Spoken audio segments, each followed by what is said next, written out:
And we should be live. Hello, chat. Can you guys hear me? Anybody hear me?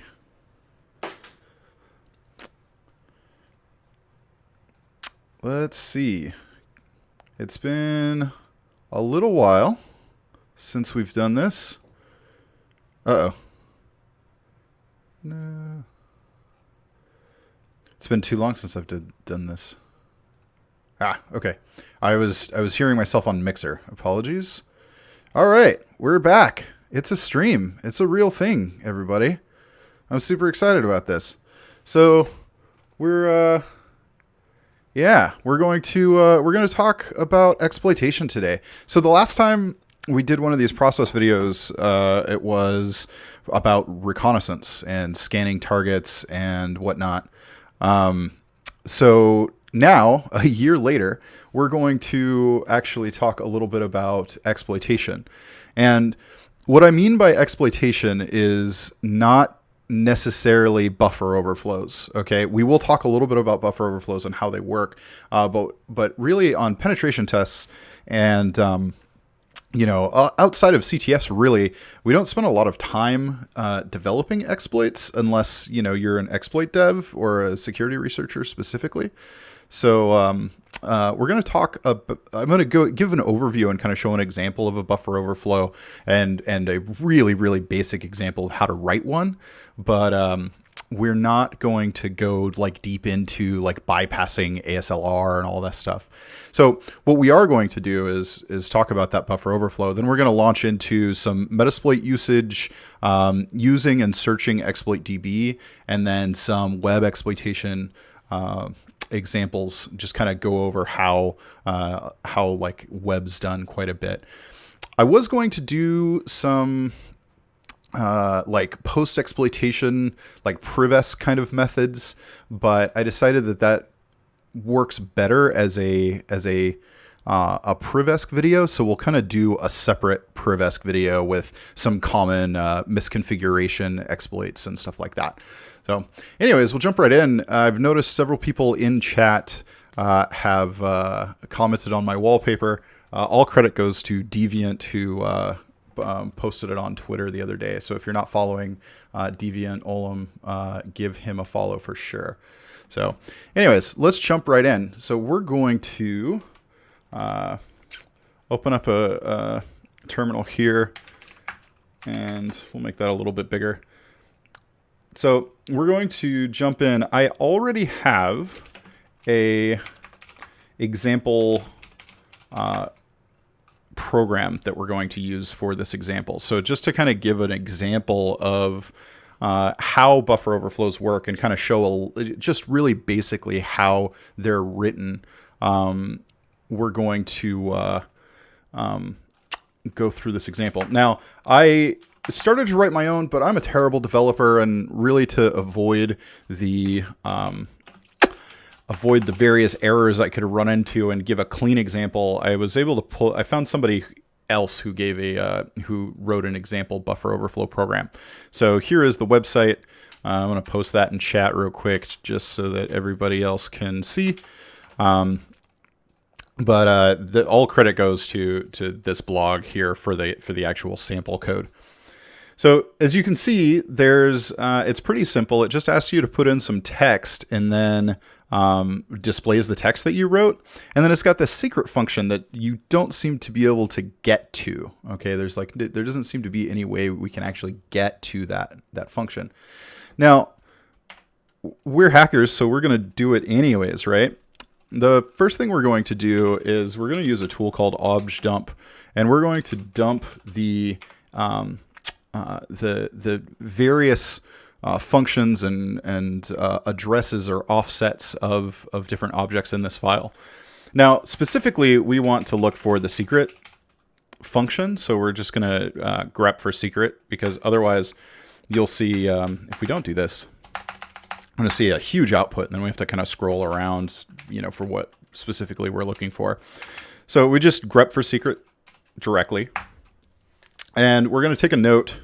Let's go ahead and split our tabs here, or split our tmux here. So we'll do the objdump over here.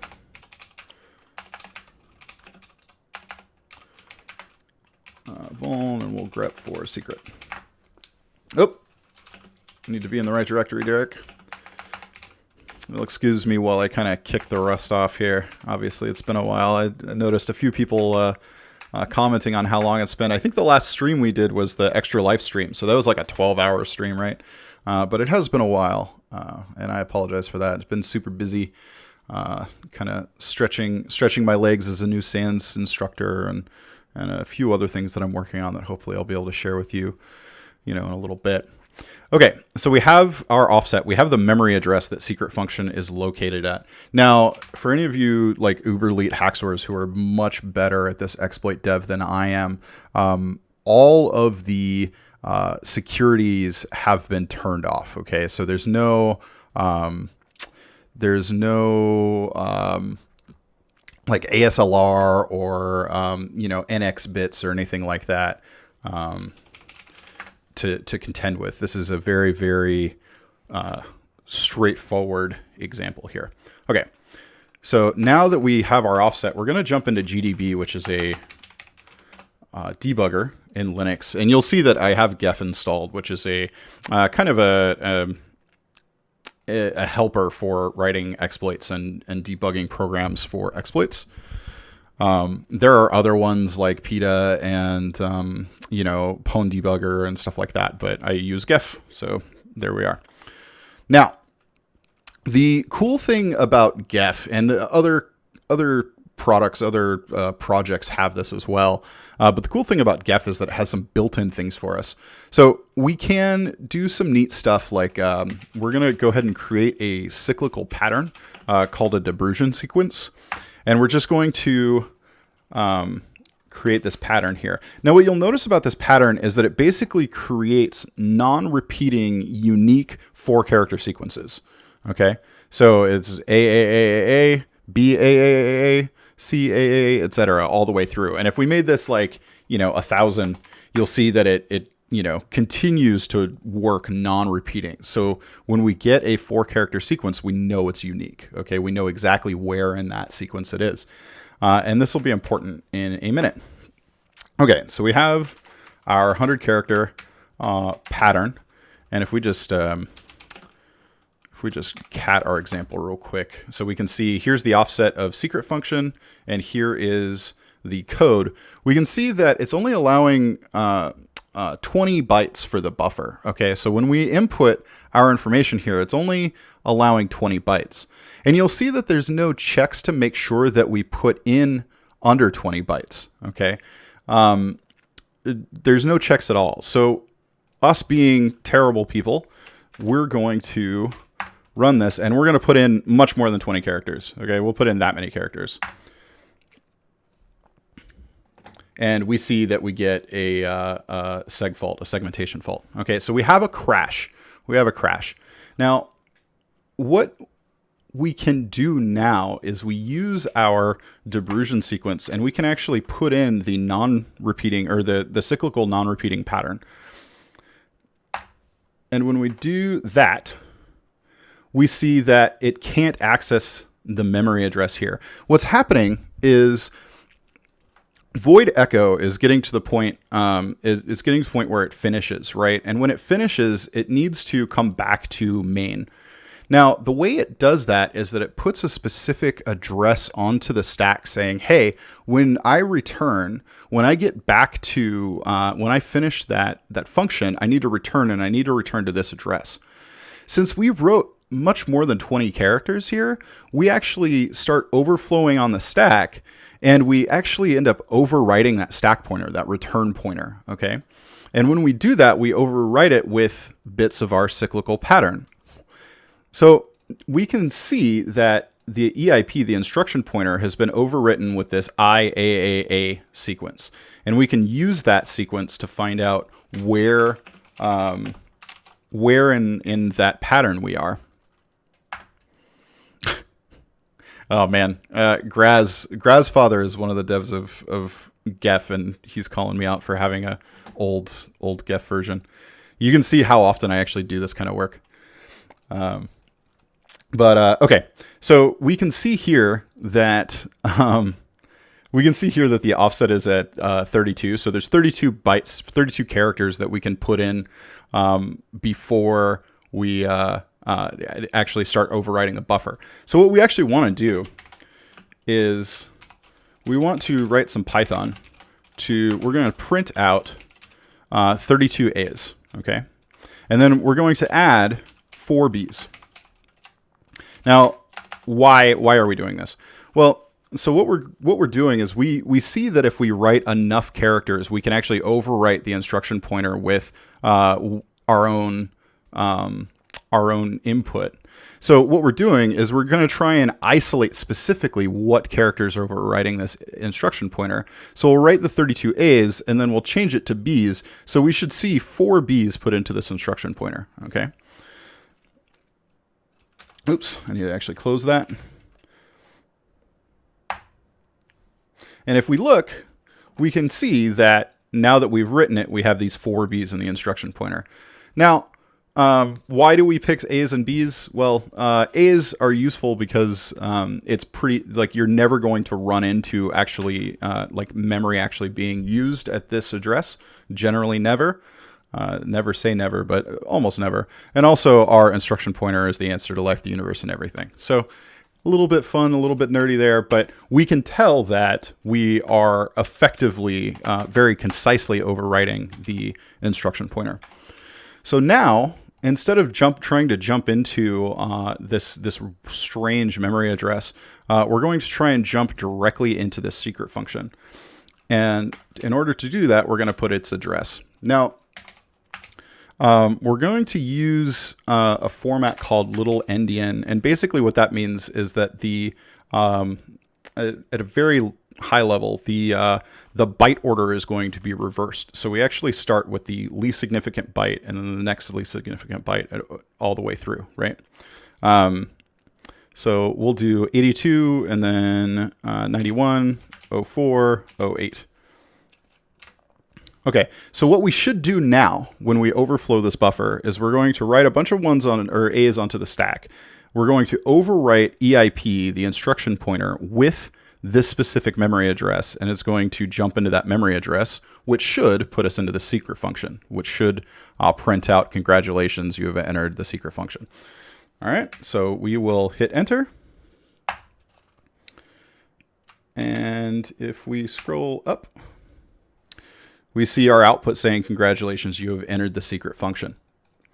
Now, that's great in GDB, super great, right? But in GDB, we can actually just set the instruction pointer to whatever we want. So it's not really that helpful, right? We can't throw, we can't use GDB when we're exploiting in the wild necessarily. So we need to write an actual exploit. So let's get out of this. Actually, let's copy our Python here. So we're going to exit gef, quit gef. There we go. And we're going to use that same Python code, but we're going to pipe this output into that program. Okay, so we're doing the same thing we were doing in GDB. We're going to use Python to generate this exploit code. We're going to put in 32 A's, and then we're going to put in the address of that secret function afterwards. And we'll hit enter here. And we can see even outside of GDB, we can get this, this exploit going. Now, a couple caveats. Obviously, there is no security. There's no ASLR. There's no, shelling out here. This is a very, very basic example. But the stuff that we had to do in this is representative of various steps that you would do in actual exploit development, okay? And these concepts, the things that I mentioned here, we're going to be talking about as we kind of move through some of these other, through some of the other subjects I have planned for today. So when we're on penetration tests, when we're on engagements, we are generally, like I said, I have met very few people who are actually writing exploits on engagements, like actual 0-day, from scratch kind of stuff. In fact, to be completely honest, the majority of what we're doing these days is a combination of like social engineering, taking advantage of misconfigurations and abusing privilege misconfigurations. So it's really not that crazy. But when we do use exploits, a lot of times we use one of two things. Now, Metasploit gets a lot of guff, I think, in some of the community, and I think the reason for that is because it's not allowed on the OSCP, which is ridiculous because, you know, OffSec specifically promotes Metasploit. They have the Metasploit Unleashed online class. They have, you know, they teach Metasploit in PWK. Metasploit is a very useful tool. So we're not in the habit of removing our tool choices before we start. So it's important to kind of know how some of this works. Now, Metasploit is essentially a framework used for exploitation, post-exploitation, payload delivery, things like that. And as I say in my classes, I kind of relate it to a Build-A-Bear of exploit delivery. It provides a common development environment to where a developer can develop a payload only, and if they develop it correctly to the standards of the framework, then their payload can be used with almost any exploit in the framework. Similarly, an exploit developer can develop an exploit specifically to the standards of the framework, and then you know, any payload that's, or almost any payload that's in that framework can also be used, right? So this is an extremely handy tool for both developers and you know, operators and pen testers. But let's kind of dive into how it's used a little bit. So the framework has several four main types of modules. They have auxiliary modules, post, exploit, and payload modules. Now, the way they're laid out is in almost a file system like layout. So we can actually say, okay, we want to use an exploit, right? We want to find an exploit, and we want to use, let's say our target's Windows. Okay, so we want to find a Windows exploit. Now, if you'll notice, I can just start typing the platform, and then it even has tab complete built in, which is kind of nice.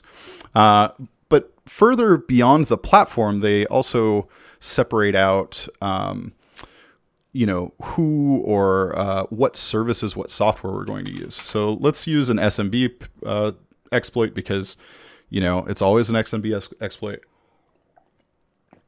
And we're going to, in this case, just because it's easy and I was able to set it up relatively quickly, we're going to use psexec. Now, is psexec an exploit? No, it's an administration tool. Which is actually kind of a recurring theme when you see people on engagements, is we tend to use abuse remote administration tools more often than actually like slinging exploits around. But it's in the exploit area of Metasploit because it's a payload delivery engine, right? So you can almost think of payloads or exploits as a payload delivery mechanism in Metasploit. Okay, so we can use show options to see what options we have.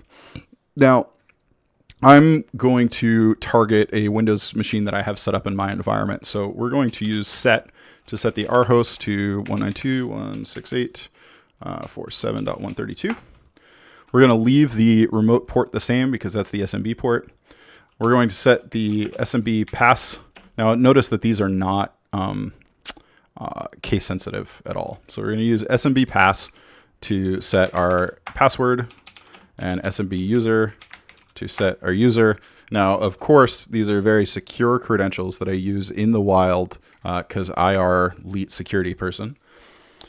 Now, I see a lot of people on, you know, hack the box videos or just in general running exploit here, and then they get upset because it doesn't use, you know, it pre-picks which payload it's going to use. It presets who or what interface it's going to use, etc.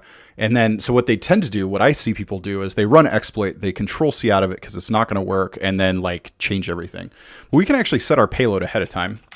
So it's the same way that we did the exploit, right? We're going to set our payload, and our target is Windows. So again, it's laid out like a file system. Set payload to Windows. And we're going to use a payload type called Meterpreter, which is just a shell that's Metasploit, not specific, but it's very common in Metasploit. It's a shell that has a lot of built-in post-exploitation capabilities and whatnot. But we're going to use the reverse TCP version of Meterpreter. And now when we run show options, we actually get a bunch more options. So we can see that we have our L host that we can set, our L port that we can set, what listening port we're going to use. So we're going to set our L port to 443 to make it less suspicious. And we're going to set our L host to ETH0. Now you can, in L host, on modern versions of Metasploit, if you're using really old Metasploit, you can't use interfaces. But you can either use an interface or you can set an IP address if you want. So if you want to listen on any IP address that's running on that interface, then you can run the interface itself. Or if you're like on a VPN for Hack the Box, it's really easy to just set L host to ton 0 because you don't remember what your VPN address is every time. But now that we have these set, we'll actually have the correct payload and the correct interface listening and all that stuff when we run exploit.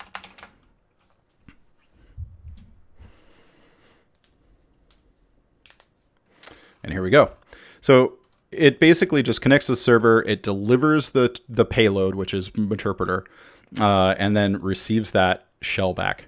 Now we can do something like we can actually set up what's called a multi-handler. So we can set up our own listener. So we'll use exploit I can type handler. And so what this is, it's the same kind of thing that we did here, except it's setting up a handler that can receive multiple shells. So if we're slinging out like Meterpreter payloads as part of a fish, or later when we get into command injection in web exploitation, if we're injecting a shell or we're using arbitrary file upload to upload a shell, we could just have this handler listening. Okay, so if we show options, we don't see a whole lot here, but like any other exploit, we can set our payload we'll use Windows again, Meterpreter, reverse TCP.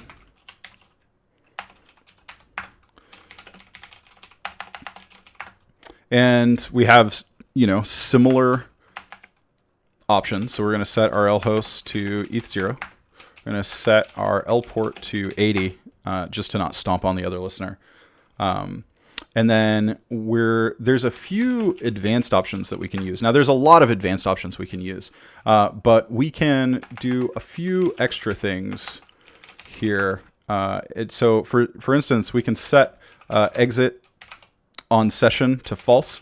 So if a session terminates on us, it doesn't necessarily terminate the multi-handler. And when we exploit, and you can use exploit or launch or whatever, we're going to exploit -J. And what that does is it sets up a job. So it's just listening there forever, and it can receive multiple payloads. Okay. So this is a very similar way. I'll show you. We're going to do some command injection in a little bit and some arbitrary file upload in a little bit. You can use this to kind of catch your shells that come back. Things like injecting malicious macros into Office documents and then just littering people's parking lots with USBs and stuff. This is the kind of thing that you would set up to catch those shells when they come back to you. All right. Now, not everything that you can do with Metasploit is just in the framework, right? There's other stuff that we can do with Metasploit. And there's a few things that I want to talk about here. So first of all, we can modify modules. Now, there was a recent SANS article, let's say right before a certain holiday-oriented hack challenge, about modifying your payloads and modifying off-the-shelf exploits for your target. Now, we can do that in Metasploit, actually. So if we go into exploits, and you'll notice that this is all just on the file system. Okay, so we're navigating it just like we do inside the framework. And then we're going to go into SMB. SMB.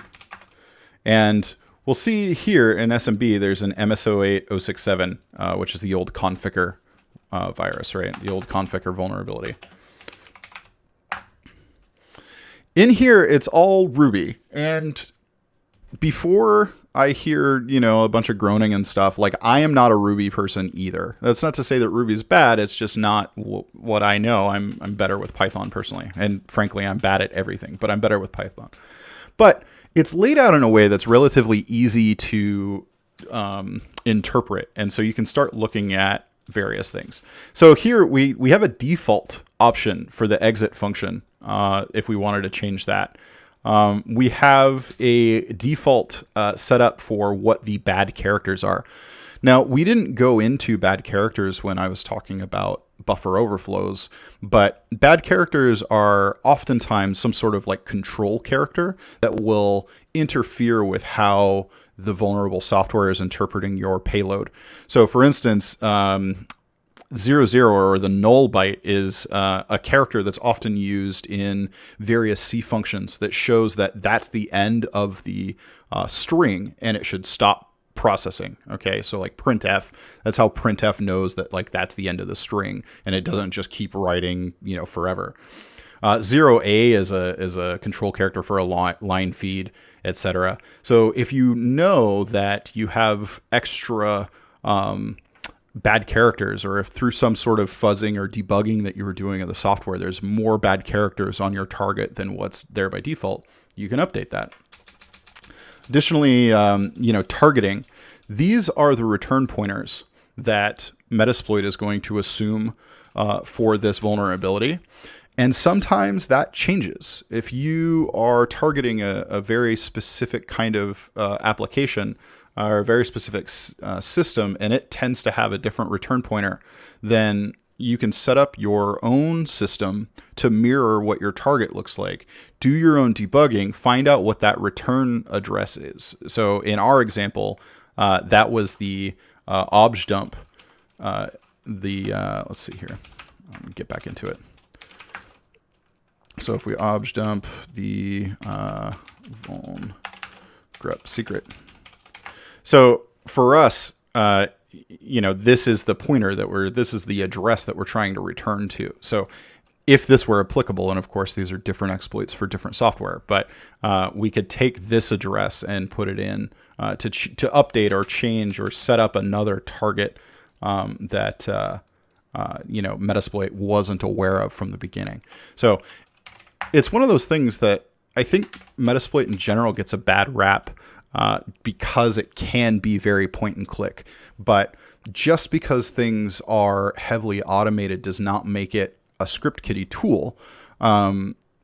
If you are aware of how your tools work and you are able to be so familiar with their internal workings that you can modify them to the way you need them to be, they can be very effective, right? So this is a time saving and automation tool, shouldn't be a crutch for people that don't know what they're doing. Now, one other neat thing before we move on from Metasploit that they have is if you go into one more down. If you go into tools, you'll see that there's a lot of other stuff that's not necessarily in the framework itself that Metasploit comes with. And one of those things is inside the exploit directory. We actually have these pattern create and pattern offset tools. So if we look at pattern create, we can see that it also is can generate those cyclical, unique patterns, sort of like what we're using inside of Gef. So it can also make these debrusion sequences. And then if we take, you know, a 4-character bit in there, I I mean, any 4 characters really. But if we take a 4-character thing in there and we say pattern offset, it can tell us what is the damn. That's Q.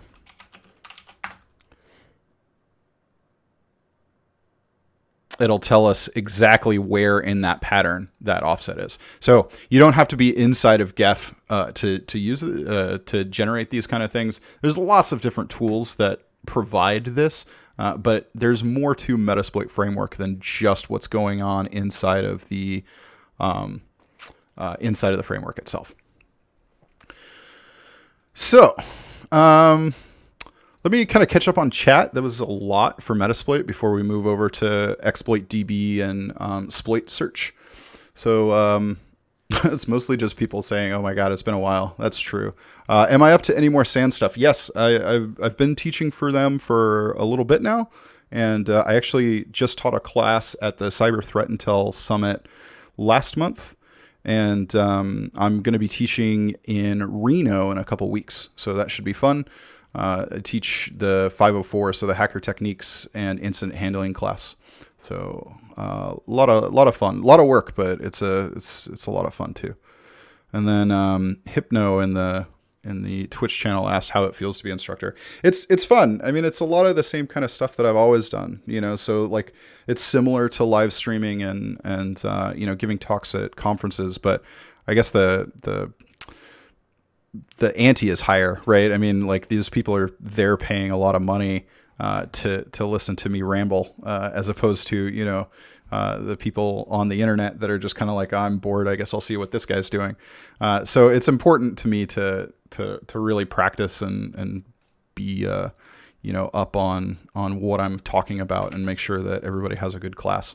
So I mean, it's important that you guys have a good stream, but you know, it's just a higher ante, I guess.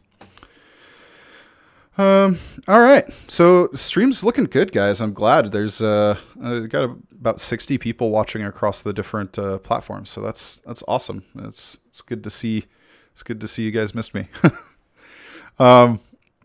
So before we move on to web stuff, there's just one more kind of thing that I want to talk about, and that's Exploit DB and also the Sploit Search, which is really just a mirror of Exploit DB on Kali. When you, and I know a lot of my audience is taking the PWK, the penetration testing with Kali Linux, or interested in taking it. So I know I get a lot of questions about the OSCP. Now, the test itself, as I mentioned before I launched into the Metasploit stuff, the test itself limits the amount of Metasploit that you can use for good reason, right? It wants to make sure that you can do the things that it's asking you about manually, that you understand it well enough that that you know you can do it manually. And what I find is that a lot of the PWK lab, I'm not going to talk about the test, but a lot of the lab is really kind of scan a box, find its vulnerability, find a matching exploit online, maybe modify the exploit, and then launch it, right? And so there's a bit of misconfiguration that I found, you know, but a lot of it was kind of identify the exploit, launch the exploit kind of thing. And an excellent tool for doing that is the Exploit DB, which Offset happens to run, actually. So let's, I'll show what it looks like. If you haven't been to Exploit DB, then you should. Wow, it's gotten a change. It looks different now, which is neat. So here you can just kind of search for stuff that you want. So using our previous example, you know, we can look for SMB exploits, you know, and it just shows a bunch of different exploits that we have, whether they're remote or denial of service, you know, kind of metadata about them. And then you can also just download the file itself, right? So we're just going to download this and open it with a text editor because it's Python. And this is a pre-configured, pre-written exploit for you. Now, much like we saw with modifying the Metasploit exploits. Just because you don't necessarily read Python doesn't mean that you can't kind of infer what's going on at these various things, especially when they're nice and actually comment their code, right? Generally, what I find, though, is that the main thing that you'll be modifying is the payload that you're going to deliver. And this one's actually nice because they showed you specifically how they generated this payload. So you can modify it yourself. Maybe instead of using a bind shell, you'll use a reverse shell or maybe a different architecture, etc. But you can use this output to we don't want to write it there.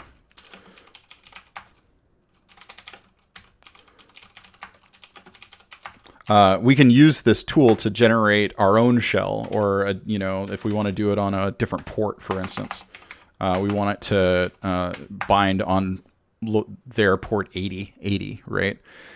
You can use that. Now, when you're looking through this stuff, when you're on ExploitDB, when you're looking at off-the-shelf exploits, and especially as Viro 101 pointed out, if you're just Googling harder and you're not getting something necessarily from ExploitDB, but you're getting something from some random person's website, please do not just download and run something without having at least a decent understanding of what it's doing.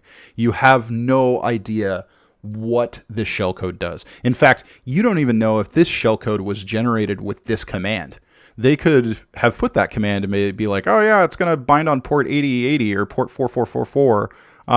But what it's really doing is it's doing this and giving them a reverse shell back to their machines or whatever. So if you're on an engagement, make sure if you're using exploits, like stuff like this, that you understand how the exploit operates, how the payload works, that you're not opening up your customer to a higher risk situation. Okay.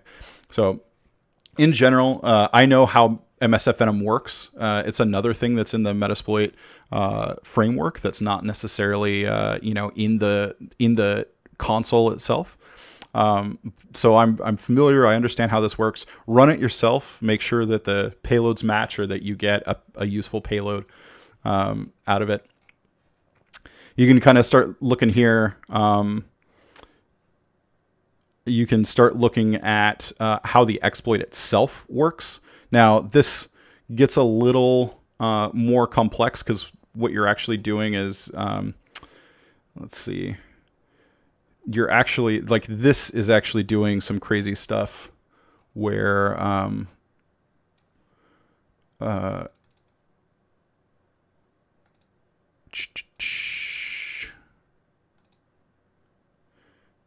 yeah, so you're actually like corrupting sections of memory and like overwriting a couple different pointers. So it's not as basic as what we were doing. So you might not understand how all of this specifically works, but try and get a good idea, or maybe read up on this vulnerability a little bit. Compare exploits from a couple different authors just to make sure that they're not doing some crazy shit. Yeah, so that's ExploitDB. Now, you can just use SearchSploit on your Kali box. And now SearchSploit is actually available on all Kali, and it is updated when you apt update, apt upgrade. So it's very handy. You don't have to go onto the website. You don't have to mess around. I guess they got rid of the CAPTCHAs. There used to be a bunch of CAPTCHAs everywhere, but it's already all local. And so we can kind of look through and see like, oh, we've got MSO8068. We've got another MSO8068. We can SearchSploit specifically for MSO8067. And just see it's basically just doing a string match for your searches. And then if we find one that we like, I used to go through all kinds of crazy stuff to like, I would like type this all out and then copy and paste that, or I'd copy this and copy that. And I actually set up a link, like a symlink to this directory so that I could just copy this and whatnot. But what I found out later is that you can SearchSploit And it's got all kinds of cool options for you. So you can just use SearchSploit M and then paste one of these. So SearchSploit M, and then it'll mirror this this exploit to your local directory. So you can kind of cat 7.1, and it'll show you the exploit. It'll copy the exploit there.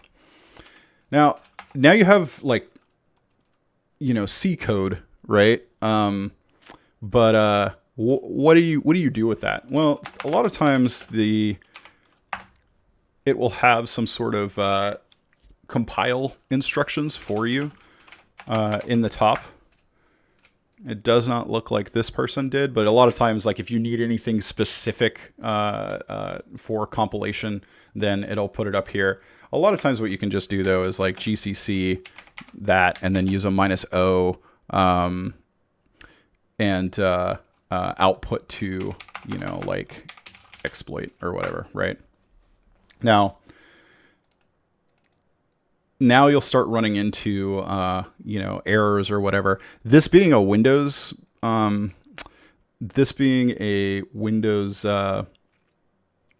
exploit, there's going to be some Windows specific stuff going on. So you either need to compile it on a Windows machine, or you can get into cross compilation if you want.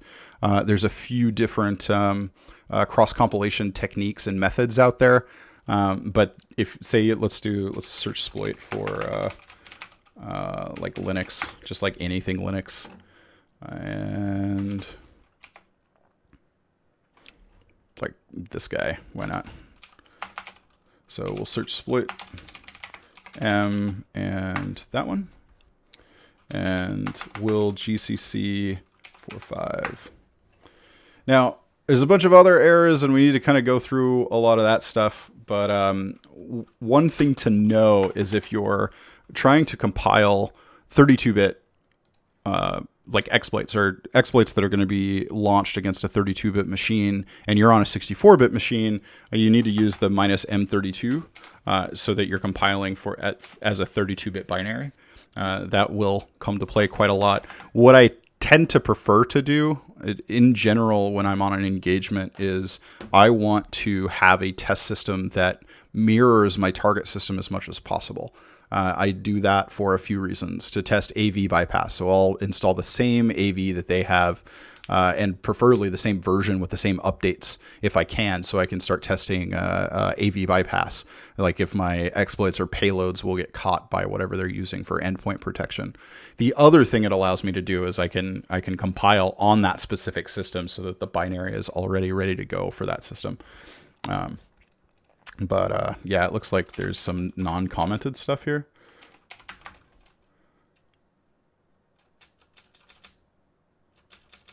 Yeah, there's some sort of like non-commented.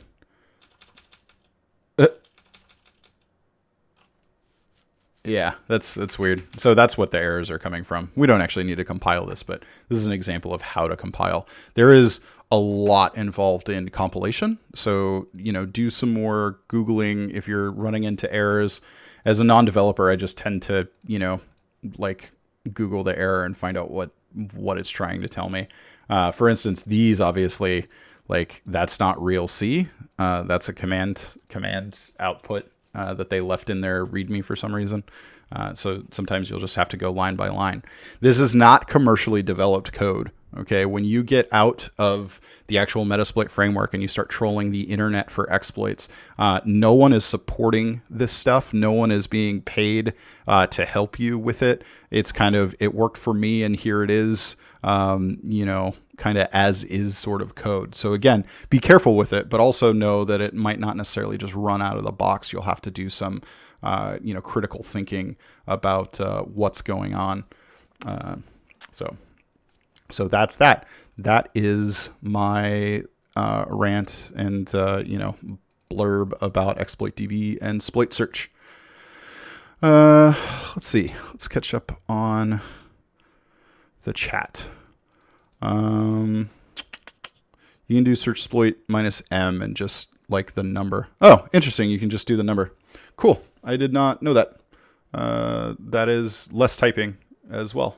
Though, since it's not tab complete, it's probably, depending on, I don't know, I might use that from time to time, but I think my muscle memory is just to copy it all. But that is handy to know. Thank you, Alex, in the YouTube chat. All right. We're going to jump into web stuff now. This will probably be a bit more verbose, just because it tends to be what I do more often. Again, I don't, and maybe it's just because I don't necessarily have that skill set there, but I don't find myself like slinging exploits across the wire a lot for a couple reasons. One, I am not an exploit dev. Two, the more often you sling exploits themselves, the more likely you are to get caught, right, through IDS, IPS, endpoint protection, etc. What I often find is that I will get some sort of foothold through a web application and then use common administrative tools after that. And so I've kind of focused on web. I'm much more of a web person these days than I am anything else. So let's jump into that. Before we get started with actual techniques, I want to talk about interception proxies or intercept proxies. And in order to do that, we're going to bring up Burp and Zap. Now, these are two of the most common intercept or attack proxies that I've seen. There are others. These are just the ones that I see most often. And frankly, nothing against Zap, and I'll talk about some of the differences and some of the strengths of Zap, but more commonly on professional web pen testers, I see them using Burp specifically. It seems to be more of the industry standard. Now, Zap is great, okay? Especially if you're a hobbyist, if you're not able to put out the $400 or whatever Burp Pro is. Zap is really good. It's open source. It's free. It has all of the fuzzing capabilities that Burp has in its Pro mode, but it's not, it's not hampered or performance hindered unless you pay like Burp is. So they work pretty much the same. I'm going to mostly work in Burp today, and that's what I'm going to use, but know that Zap is an option, for you. All right. So what Burp is it's just a proxy like what you'll probably find at your, office, except it's got a bunch of tools built in to help with penetration testing and vulnerability assessment for web applications. So we can go in here, we can set up where our proxy is listening. So by default, we have it set up to only listen on our local host on port 8080, but we can set that up to listen on any other port, or if we want it to be available to the network, so other people can connect through our Burp, or other machines can connect through our Burp, like, for mobile app pen testing, stuff like that. We can set it up to listen on the network as well. There's some more advanced configurations if we want to get into it, but this is just kind of an overview to kind of get everybody familiar with the tools and with the process itself. So I'm not going to get too deep into that. I do go over some of the capabilities in more depth on like my other like Hack the Box videos or VulnHub videos when I'm actually using the tools against a real target. But for now, we'll just kind of go over some of the things as we move forward. The first thing that I did, if you caught it, was I came into this proxy tab and turn intercept off.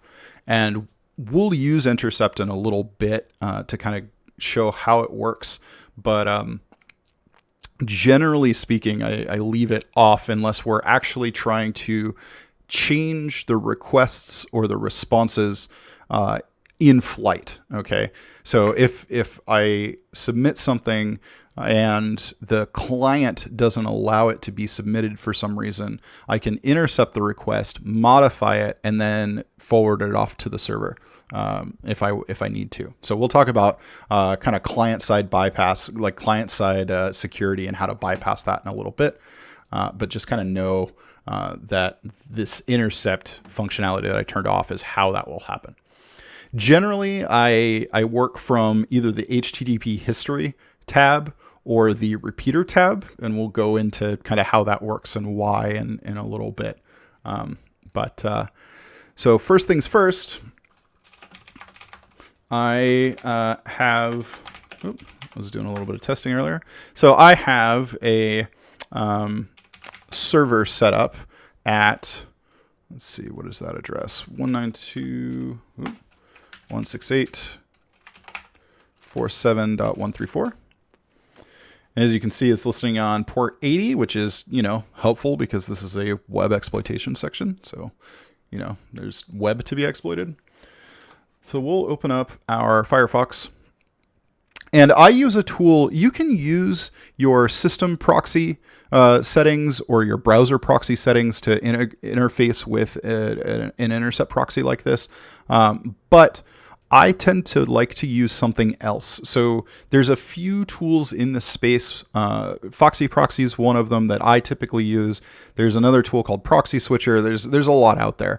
But what you really want is some tool that will allow you to dynamically route traffic through the proxy or not. Okay. The way Foxy Proxy works is per proxy. So I can add my own proxy if I would, or other proxies if I want, but I already have Burp set up. And you can set up specific patterns saying, okay, if it matches one of these patterns, I want you to send it through the proxy. If it matches one of these patterns, I don't want you to throw it through the proxy. Okay. The way I have it set up here is that I have Foxy Proxy sending traffic through the proxies by these patterns that I've set up. And you'll notice a couple of them I have Hack the Box set up, so that all Hack the Box traffic goes through my Burp. A couple other CTFs that I've done. And then my local natted network. So my where I have all of my VMs and stuff, I have it set up to go through that. The reason for that is that if I want to Google something, or I want to, whatever, my browser does some weird like phone home stuff in the background, I don't want it cluttering up my HTTP history. I don't want it going through the proxy in case I'm intercepting or whatever. I only want the stuff that I'm actually attacking or actually analyzing to come through this proxy. So I set up very specific patterns for that. Now, let's see. So there's another neat thing about Burp that you can do. So if you need to intercept,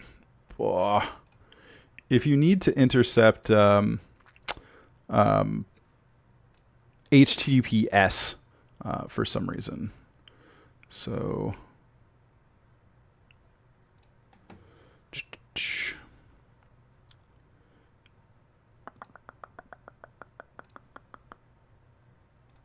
I always have problems with this. If you need to intercept HTTPS, right? If you're analyzing a 443 site or something like that, you can inject SSL certs into Burp itself. You can also download the Burp certificate here. From Burp, or you can do a request like that. So because Cox is stupid, I have this weird Cox does this weird DNS redirect thing. If it doesn't find it, I can fix that, but I don't really need to. Just know that if you need to import the Burp certificates, you can go to this web address and download it, or you can download it from within Burp itself. And then if you go into your preferences, I always forget certificates, view certificates, and then you can import the thing that you downloaded from Burp into your Firefox browser. That way you don't get this, the BS. In fact, if I do this, 192.168.47.134, I might have the certificate already installed, or HTTPS just doesn't work there, or it's on a different IP address. Oh, it helps if I actually type it correctly. So you see how this connection's not secure. If you have your Burp certificate installed and trusted on Firefox, then it will be okay with your SSL man-in-the-middle attack. Now, in normal environments, in normal corporate environments, this is exactly how the man-in-the-middle, like SSL intercept functionalities of Palo Alto and other like F5 and whatnot works. They have you install, or their IT team installs a trusted certificate that is issued from the device that is doing the intercept for you. And that's how it gets around this. Your connection's not secure. But again, we don't need that today. So we're just going to go to regular HTTP. 192.168. I can definitely type today.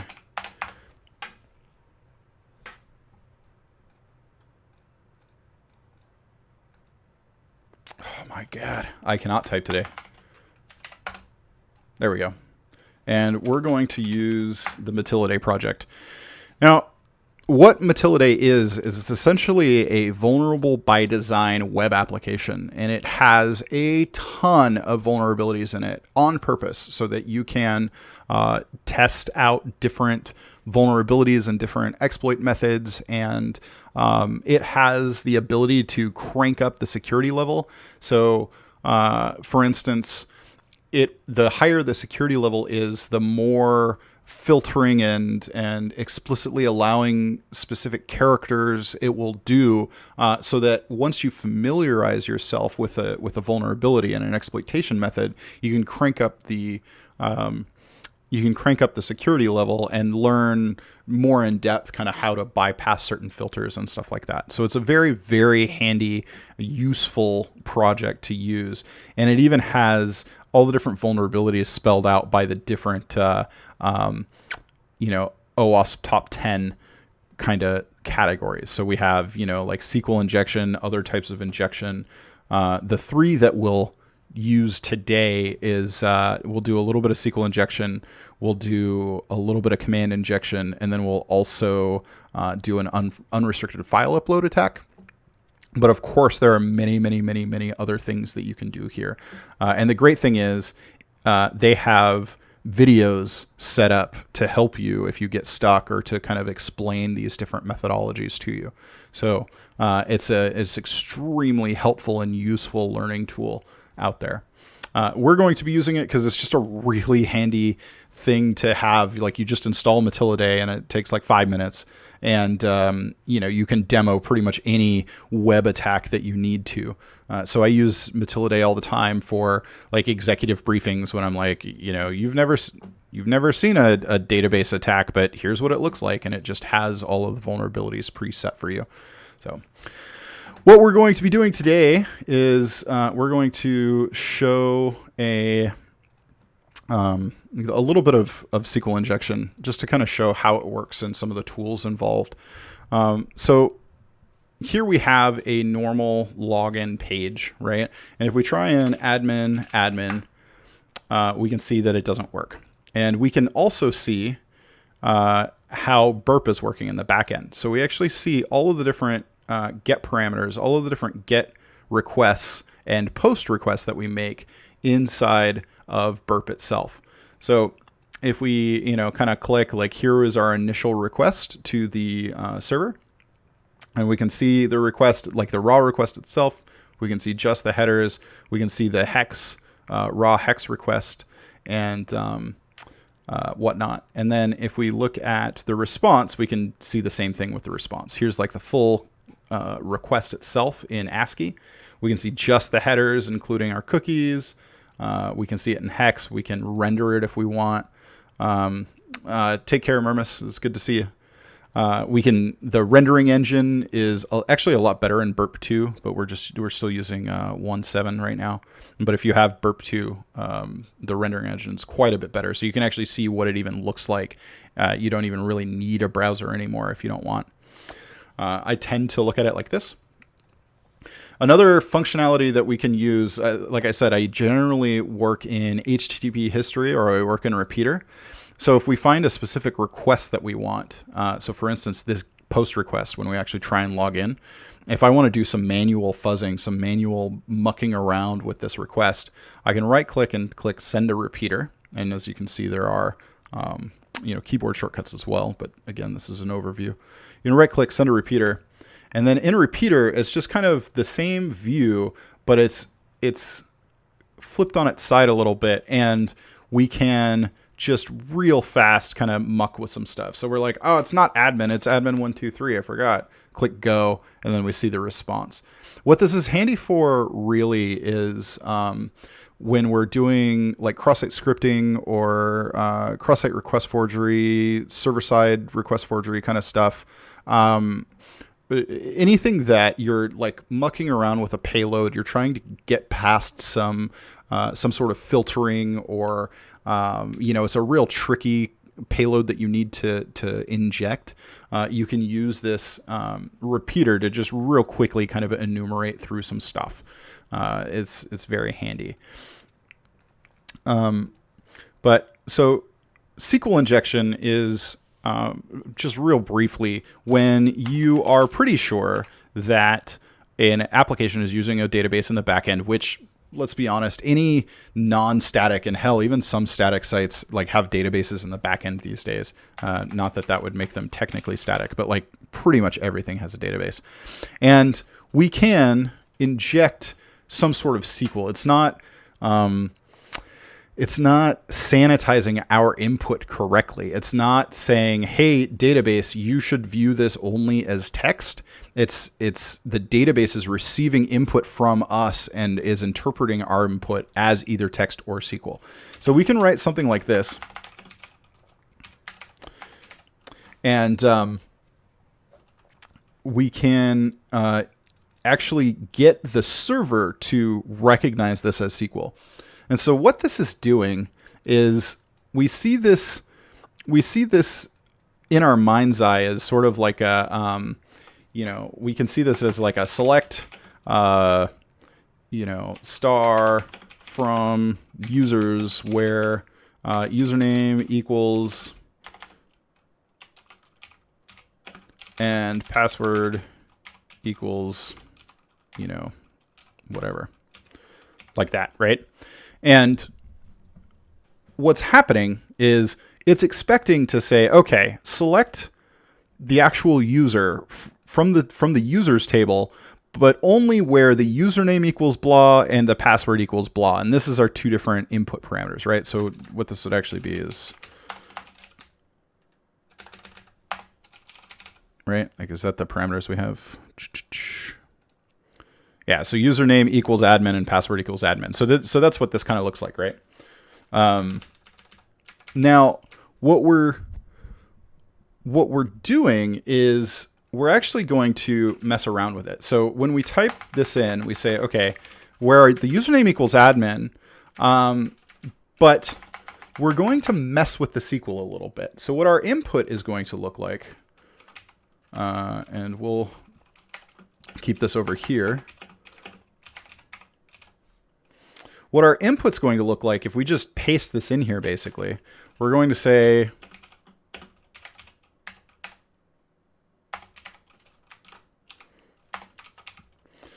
put that all on one line. Why did it do that? Okay. So this is our input right here. Only the highlighted sections are input. And so in our input, we close the password field, basically saying where the username equals admin and the password equals blank, or if 1 equals 1. Okay, and we're saying, or the string 1 equals the string 1. Now, why are we doing it this way? If we didn't do the extra quotes in our input, so we have these extra quotes in our input here. If we didn't put those extra quotes in our input, it would look like this, and we'd actually have this extra quote hanging off the back end. So we do something called quote balancing.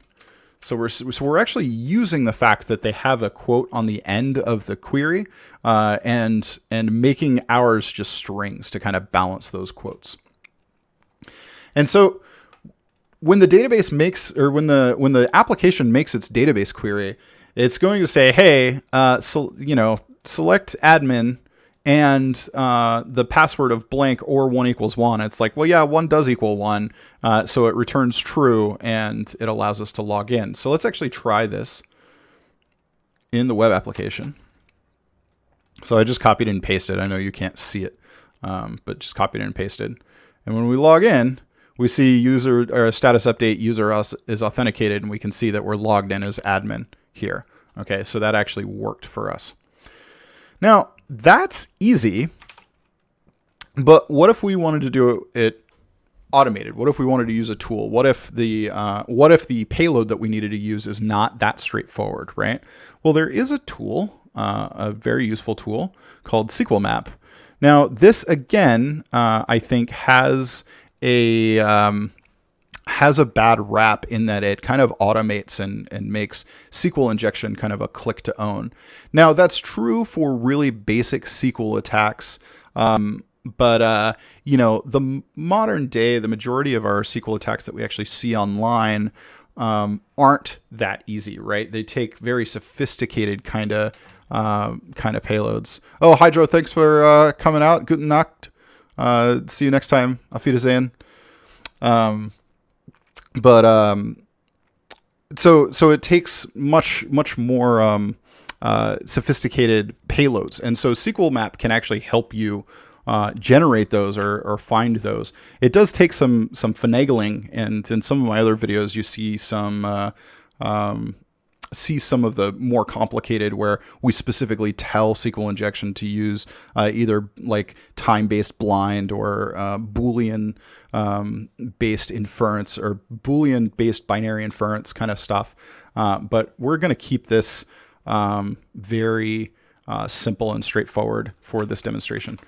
So one of my favorite things to do, one of my favorite parts about this is that we can actually use Burp to generate some of the SQL Map statement for us.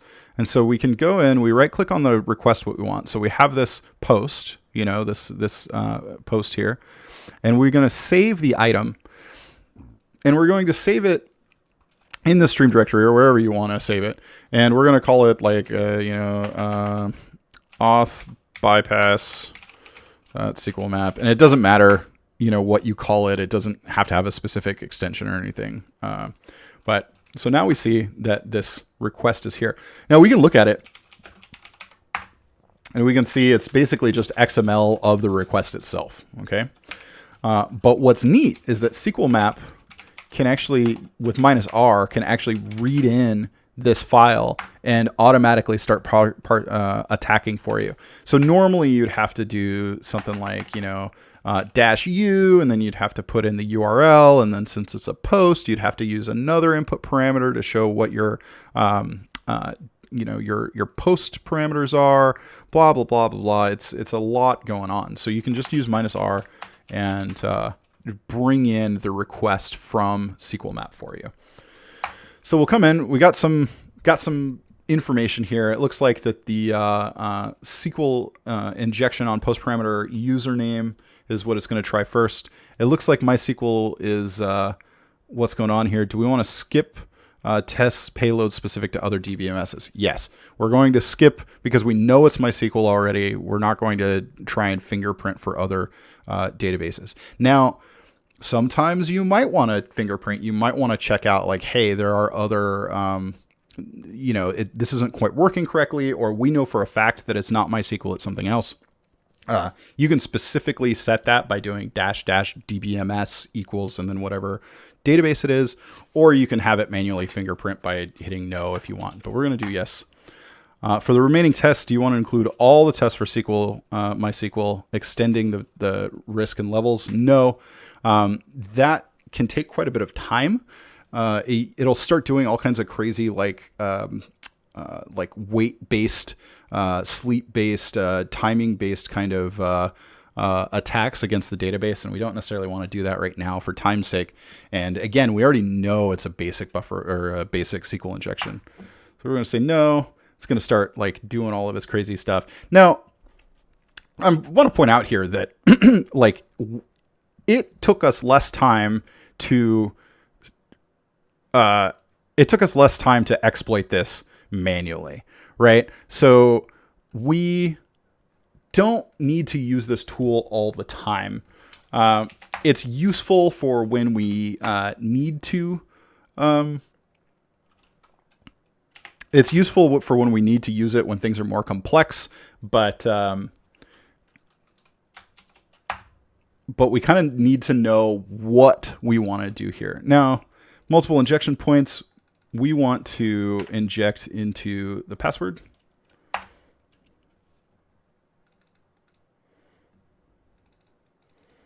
And then it outputs to a file here. So if we less that file, we don't see anything. Oh, if we go into here, we can look at like the target. This is what we're attempting to attack. We can look at these log, see what it found, etc. So you can tell that the username was injectable.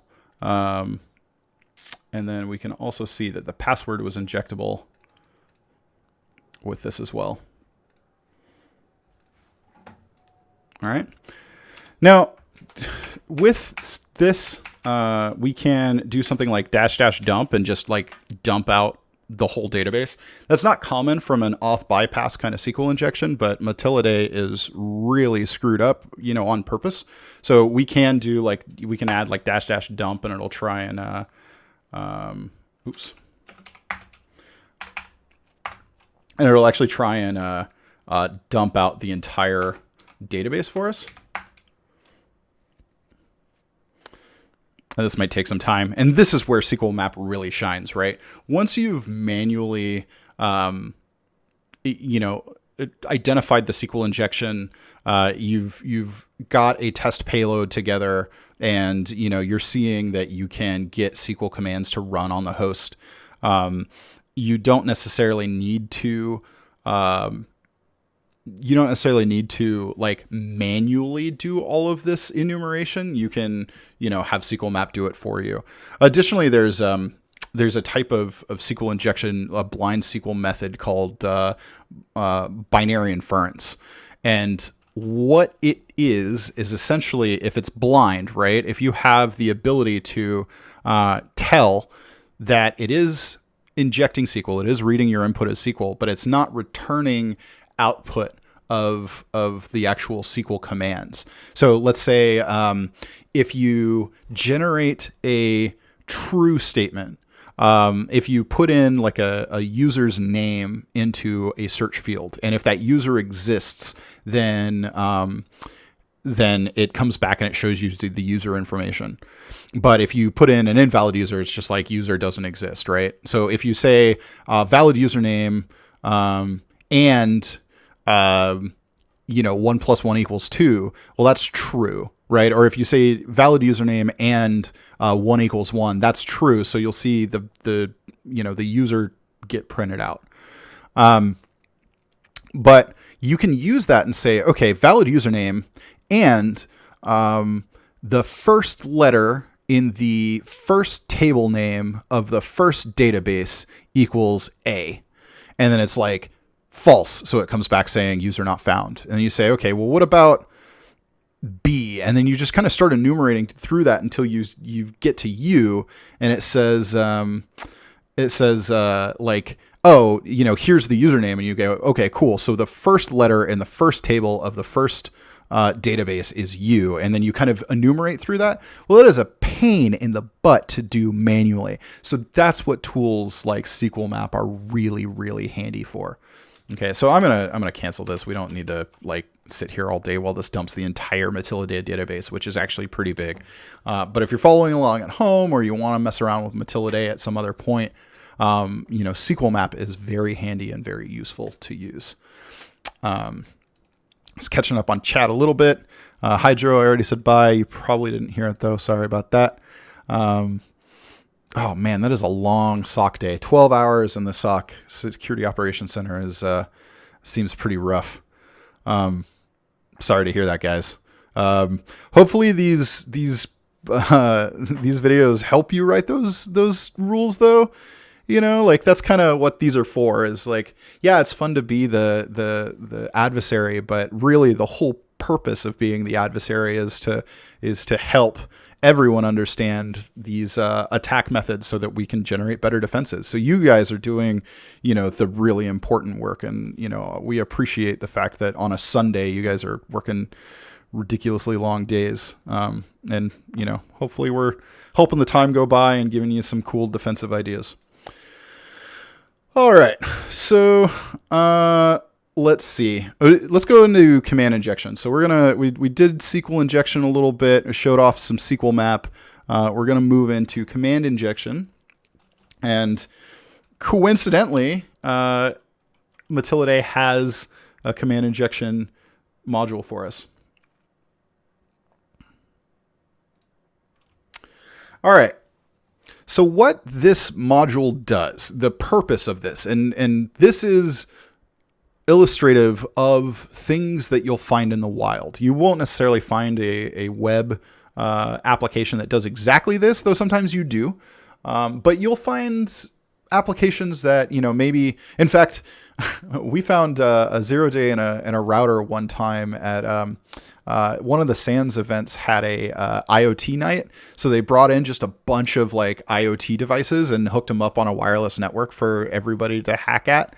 And so my group, we actually found a command injection in a router, and this router had a functionality to ping other hosts to make sure they're up.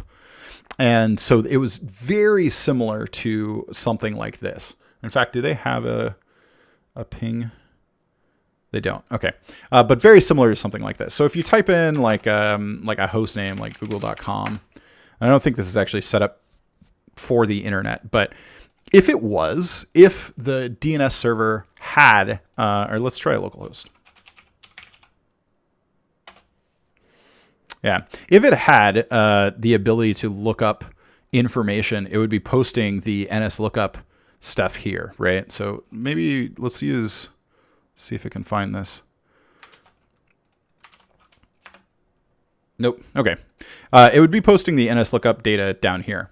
But what it is likely doing, or what it could be doing on the back end, we oftentimes on engagements have to kind of imagine what the application that we're attacking does, like how it's working on the back end and why.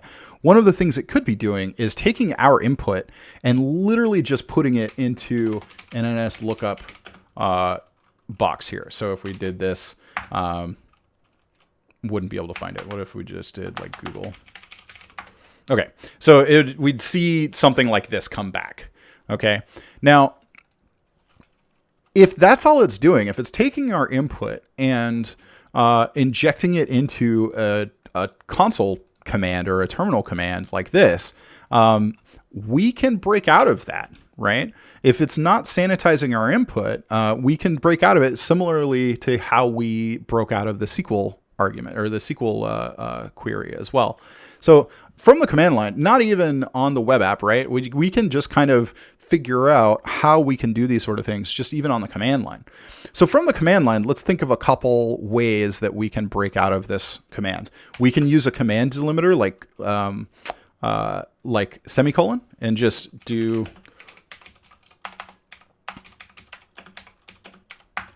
and just add another command on top of it like this. When when we do things like this, specifically, I'm going to explain why I used ping and why I did that -C1. When we do stuff like this, oftentimes we don't necessarily get a response from the server saying, hey, this, here's the output of your command, right? Sometimes it does something in the back end, but doesn't actually give us any feedback. So what we can do is we can use commands like ping or wget or nslookup or these other commands that will reach out over the network to our boxes, and we can run TCP dump or something to see if we get that callback. Okay, so but with Linux, if you're going to use the ping command on Linux, ping goes indefinitely, right? Forever. And your commands might not be working at first, so you might end up sending many command injection attempts throughout time, and you end up running this ping command over and over and over and over again. Finally, you fix what the problem was, and suddenly, you're on the box and there's like 800 ping processes running or something like that. So when you do this, if you're attacking a Linux box, make sure that you -C1 so that you only send one ICMP echo request out, and you just don't have like these infinitely running ping processes. All right.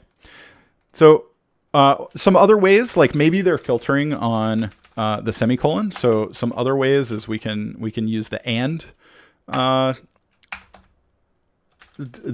operator or the or operator. Another thing that we can do is we can use, actually, let's unpack this for a minute. Okay. So anding and oring. In Linux, you can chain commands together in a few different ways. First, you can, as I said before, you can do the command delimiter, which is the semicolon here, right? And all that does is say, run this command, and then run this command when it's done. But the anding and oring is interesting. So when you use an and, it works just like any other Boolean and does. All right. So what that means is that this second command will only return or only run if this command runs okay. Okay. If it returns like if it returns saying, hey, I didn't error out, basically. That is important to know, because a lot of times what people do is they input garbage into this field, and then try and run something else.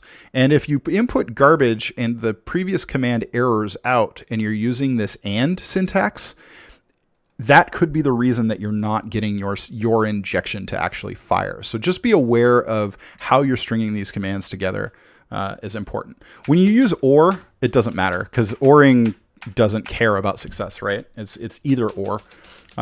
So you can use that double pipe if you want.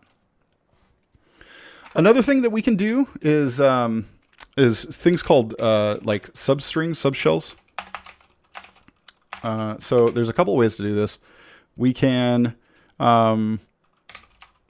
basically say, hey, I want you to run this command, and then take the output of this command and run an nslookup on it, right? So if we do this, oh man, it's going to be upset. Let's do, oh no. Ha.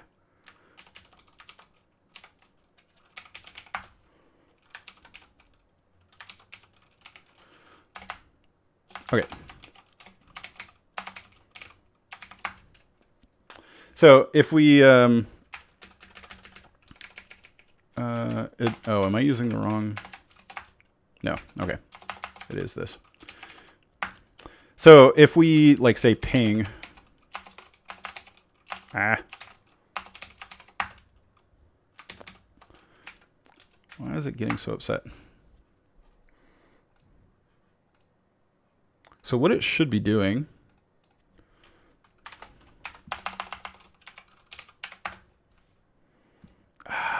why is like modern bash just like really mad about this kind of stuff?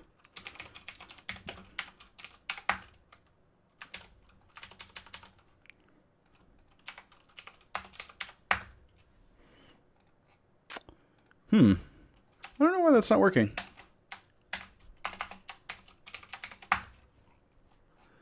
That's really strange. So okay, so it does work. So what's going on here is that is this other substring going to work? Let's let that run for a minute. What's going on here is that we run the ID command, okay, and the ID command gives us something back, right? Like the user ID or the GID. In general, it gives you everything back, but NSLOOKUP gets really confused by this kind of output, right? So what's happening is it says, okay, run the ID command, and then the output of this goes to NSLOOKUP. So what it's meant for is if we say, like, let's put google.com into foo, okay, and then we do NSLOOKUP, and then say we have just like a whole list of things inside of a file. So we can do like NSLOOKUP, and we want a cat foo. And so what that says is run this command, then take the output of this command and run NSLOOKUP against it, right? And that's what this is for. But if we inject a different command into it, then we can try and run it against the output of whatever command we're trying to do, like ID. So ID runs first, and then NSLOOKUP errors out, but in its error information, it shows us like, hey, you're running as root or whatever. So the easiest way here is just to use the semicolon, right? So we'll run the semicolon, and in the output we see that we're running as UID www.data. Cool. That was kind of a roundabout way to describe it, but what's important to understand is that you don't, again, generally see this kind of very basic command injection. What you often find is they're doing some sort of filtering or some sort of work to prevent you, some sort of sanitization, and they may have forgotten something. Okay, so they may have gotten the $ and the ampersand signs and the pipes, but they forgot the backticks or, some other, method. And so it's so important, both as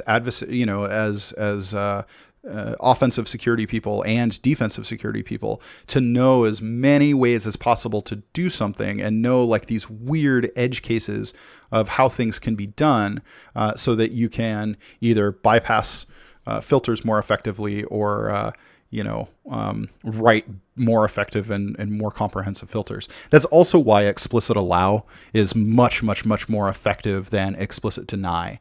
Okay, so if you're writing filters and you know what kind of input you should be getting, write an explicit allow filter saying, I want specifically these characters. So if you know they're going to be for command injection, for instance, if you know it's going to be somebody's name, say, I want A through Z and single quotes, or, something like that. And then that way, none of the extra meta characters are going to be allowed. And so that command injection should be pretty effectively mitigated. Okay. And then this is just another example of kind of how I use responder. Or repeater rather. So if we send this request to repeater, you can just like super effectively go through and say, okay, I want to run ID, I want to run who am I, go.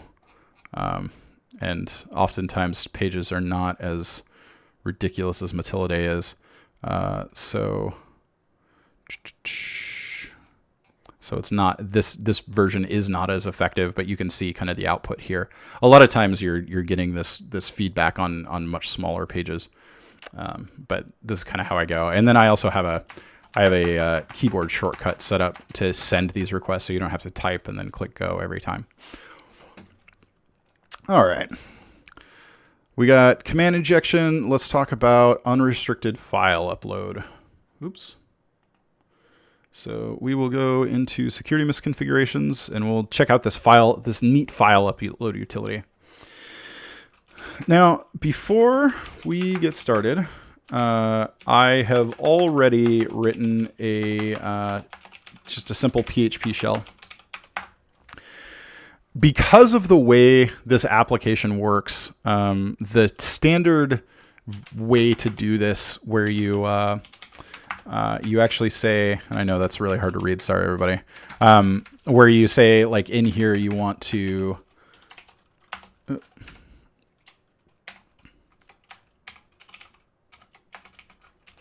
like, you say, okay, I want to get parameter called CMD or something, and then I'll just, reload the page every time with like a different parameter sent to CMD.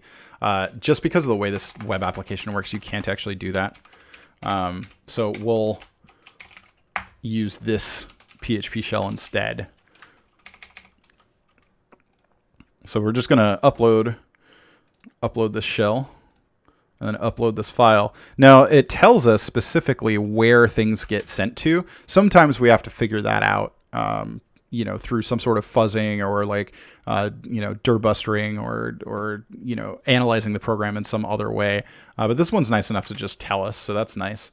We're going to open up another page just to not mess with this one. And you'll see that there's a page equals. There's a local file include capability as well in Mattila that's super handy. And so when we go to our shell, it passes through the ID command to the shell and then echoes the response out to us. So there's our ID command. This is another one of those things where, we can look for our post, send a repeater, and we can actually see the contents of our files get uploaded here, right? So we can change this just in repeater without having to like modify the file and then re-upload the file and all that stuff. We just change this to say, ifconfig, and then we'll send that new post over, and then we'll reload this, and we see our ifconfig information come out. Okay, it's not formatted super nice, but if you look at the raw code, come in. Oops, we don't actually want it filtered, huh?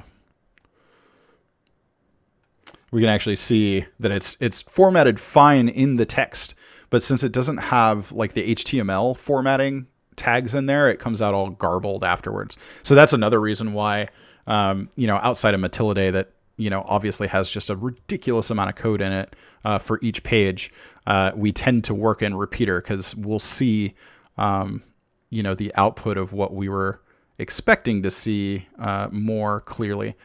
And so when we're like doing like cat, so if we've got a arbitrary local file include, right, we can see that the Etsy password comes out all jumbled. But if we look at it in Burp, we see that it's all formatted correctly too. So that's another reason that I use repeater the way that I do.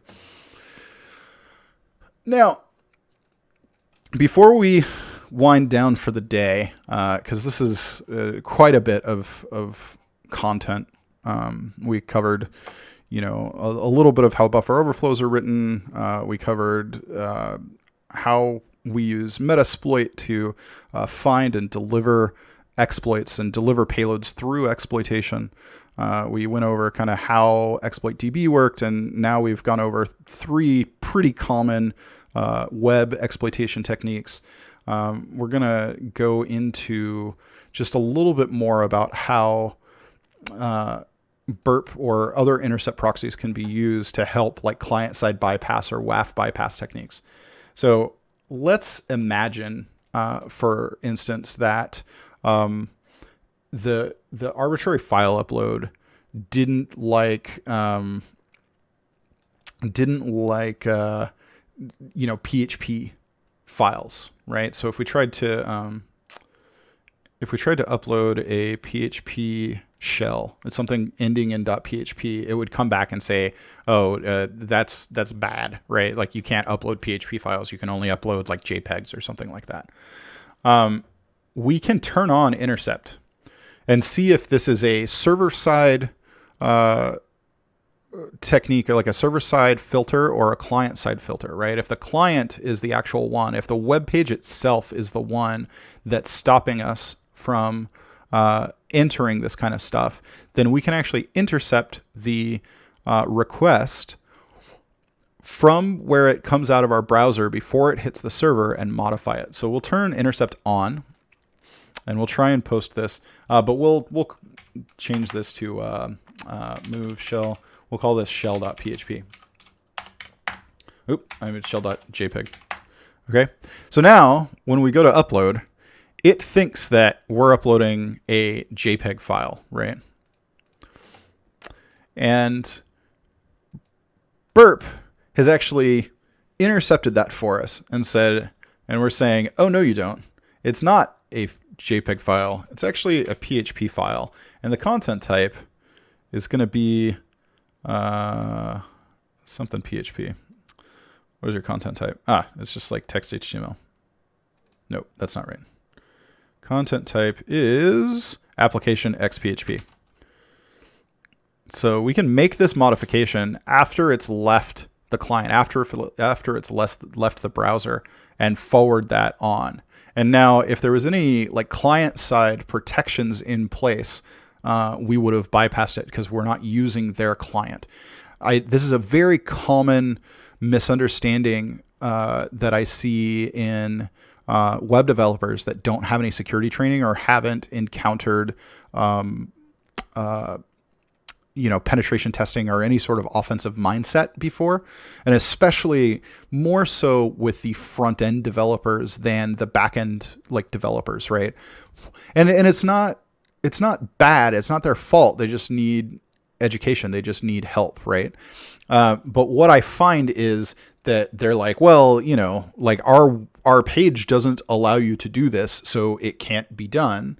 And then, we use intercept, or we'll use curl to directly upload the thing and not even use the web page. We just hit the backend APIs directly or hit the server directly with curl and not process any JavaScript or whatever client-side code they're trying to run.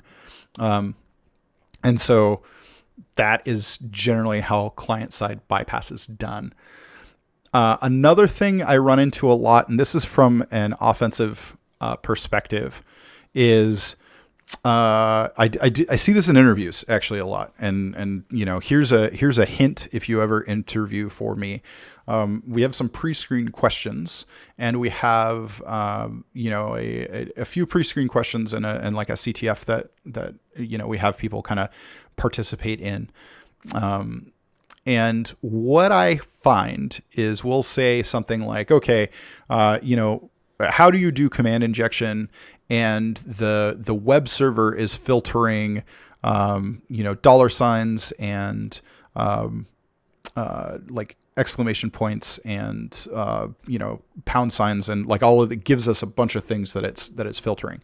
Now the point of the exercise is to see if they can find other ways to do things, right? So if it's filtering out ampersands and $signs and backticks, we can still use like the pipe, the ORing method, right? Like we showed earlier.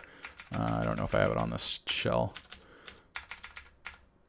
So the ORing method that we did earlier, like that,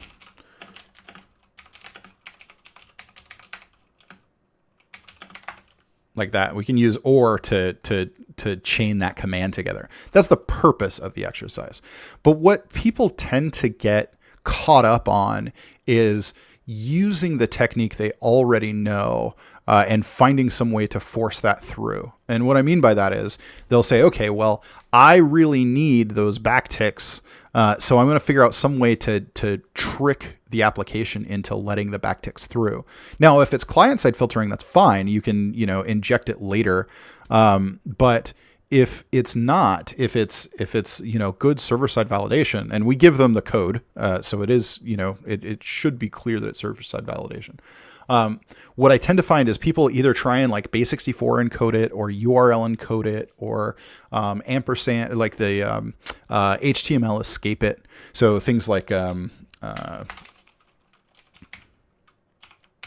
that.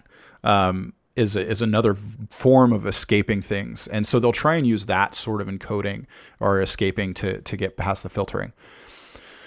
When you are thinking of WAF bypass, so WAF is web application firewall. So when you're thinking of a WAF bypass or a some form of like filter bypass or something, it's really, really, really important to consider where the filtering is happening and where the encoding is decoded. Okay, so URL encoding is like decoded basically immediately when it hits the server. The entire point of URL encoding is to clear up any ambiguity in the web traffic flying from the browser to the server. Okay, so if you have something like a get parameter that has a slash in it, the server needs to be able to distinguish the slash in the get parameter from a slash in the URL that is telling it to that it's in a different directory, right? So what happens is the browser URL encodes the data. The server receives it, understands, the routing and where the actual URI is, and then decodes the stuff before it actually processes the input and then processes the output. So it URL decodes before it processes anything. So URL encoding is not going to be a valid way to get past any sort of filtering or WAF bypassing or anything like that. The other common method that I see a lot is this, and this is HTML escaping. This is a particularly interesting one when I see people try and use it, because the entire point of this is to actually safely escape symbols out of HTML. So for instance, if I happen to, for instance, have a question that says, show me a cross-site scripting payload that when single quotes are escaped, and I'll get something back like this.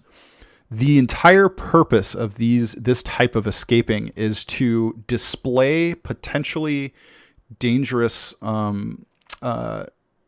symbols to an HTML page and have them render as if they were HTML, but not actually HTML. So I'll show you what I mean. We'll go to some cross-site scripting.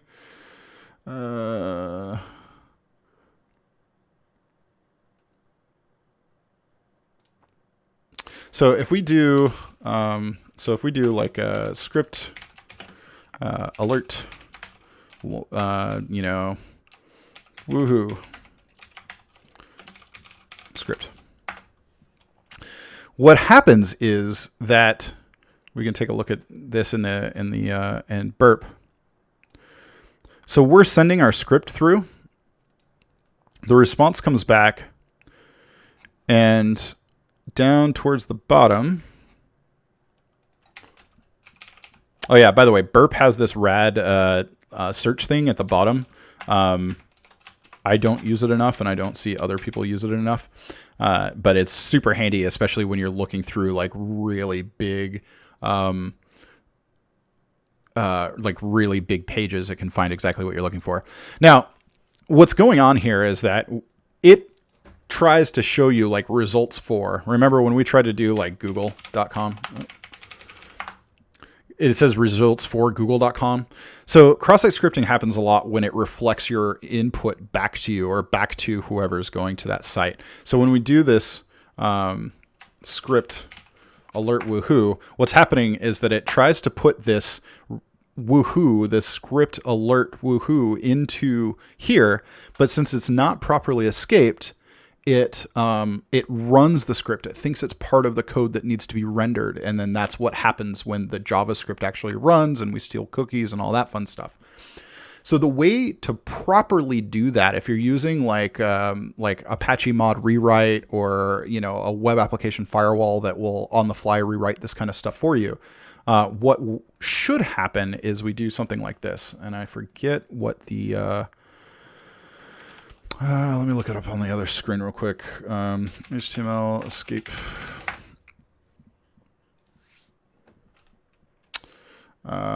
It's just less than greater than. Cool. So what it should do is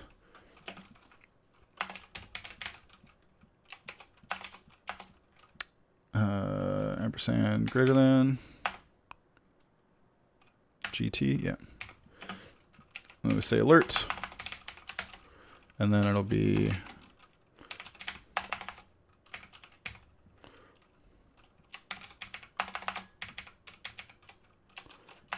ampersand quote.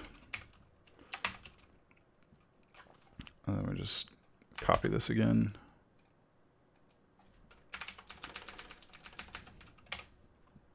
And we look that up, and see, now it's actually displaying it to us. Okay, that is the point of these escaping characters, is so that it's actually displayed on the site, even though the way we would expect it to be displayed, and not actually run. So when I see people give me a solution that looks like this, it tells me that they're on the right track. They're looking for ways to get their malicious payload through past whatever filters, and they're thinking like encoding or possibly some sort of encryption, or they're thinking sneakily, but they're not thinking critically about what that actual encoding is for, when it's processed, and why it's processed, because this specifically is created to prevent this kind of code injection execution attacks, right? So that's just another kind of thing about some WAF bypass stuff that we talk about. So I'll give you a quick hint. So if script and single quotes are not allowed, you can do something like this. So we'll do image source equals, and then we'll give it something to know. I think it's image on error, right? Yeah. So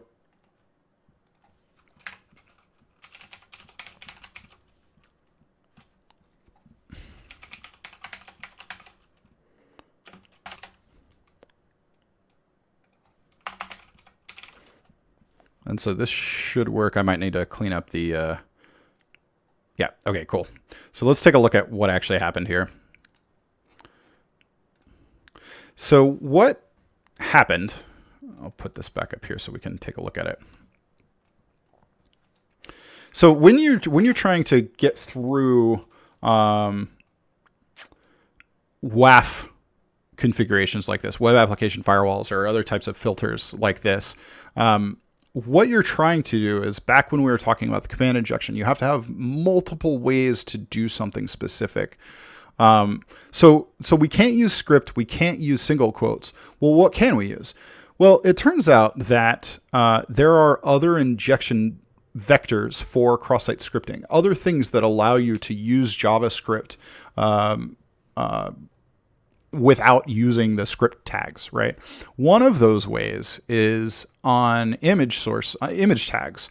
There's an on error event, and there's like a on load event, and a couple other on click for buttons. There's like a bunch of different kind of event capabilities for buttons, images.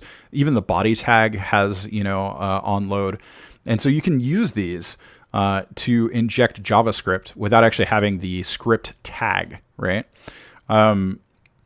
So we put in a bogus source, which is obviously going to error out. And then we set up an on error event that says, okay, well, on an error, run JavaScript and run alert 1.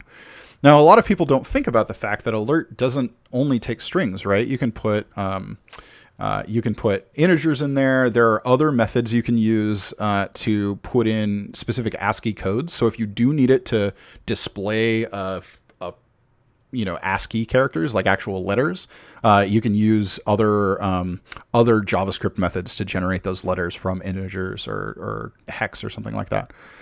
So really, all of my job and all of the job of offensive security people one step below the truth of our job. That is, we're here to make things better, right? We're not here to be actual adversaries. One step below that purpose, the real purpose of our job is to think outside the box and find other ways to execute these attacks, the ways that, maybe the defenders, the poor souls in the SOC on a Sunday, maybe didn't think to filter on, and help them discover those extra ways, those ways around the walls, those, cracks in the armor that we can slip through.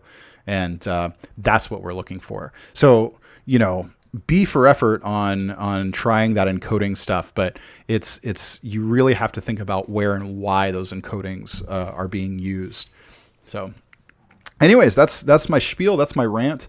We went over a lot of stuff today, and there are specifically for the JavaScript cross-site scripting attacks, there's several websites. If you just Google for cross-site scripting payloads, there's several websites that have a billion different ways to load cross-site scripting and whatnot. So I highly recommend you check those out. But just to recap, we talked a little bit about buffer overflows. We talked a bit about how Metasploit works and how you can leverage it for some more sophisticated techniques. It's not just a script kiddie tool. It is very useful, and it is used quite often in penetration tests. Probably less so in red teams, but I think that's just because there's so many signatures out there for Meterpreter and Metasploit these days. But it is very much used in the industry. It's a very useful tool. We went into modifying how you can modify the modules, where you find that stuff. We talked about exploit DB, and then we jumped into web, explained some our intercept proxies, a little bit about SQL injection, command injection, and arbitrary file uploads. So I am going to be trying to stream more often. I joined a community of security streamers, and they've been really good about motivating me and also not making me feel too bad about not being around, but definitely high motivation. So I'm going to try and be more active on these things. So look for the next pen test process, the next hacking process video, hopefully soon. We're going to talk about post-exploitation and kind of how to do recon once you have a foothold. Whereas the first recon video was kind of how do we analyze our target? How do we survey our target? Now this is going to be, okay, we've gotten access. What do we do now? And it'll be setting up the final video, which is privilege escalation. Because frankly, all hacking, all pen testing is just a cycle of that. We recon, we establish a foothold through some sort of exploit. We do some post-exploitation reconnaissance on the local box in order to privilege escalate. And once we have those privileges, we look to pivot. We look to find the next place to go on our engagement. And so that just kicks off recon again, and it's this endless cycle. So look forward to the next video. Thanks everybody for joining me, and we'll see you next time.